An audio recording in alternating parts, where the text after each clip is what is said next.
மலர்களின் நடுவினில் ஒரு ரோஜா, மக்களின் மத்தியிலே காமராஜா.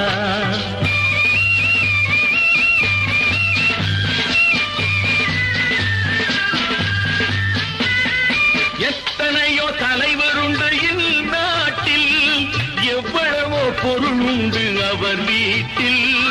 இத்தனையும் தேடாத எதையும் நாடாத, இத்தனையும் தேடாத எதையும் நாடாத, அத்தனையும் பெற்றவர் தான் காமராஜா, எங்கள் காமராஜா. மலர்களின் நடுவினில் ஒரு ரோஜா, மக்களின் மத்தியிலே காமராஜா.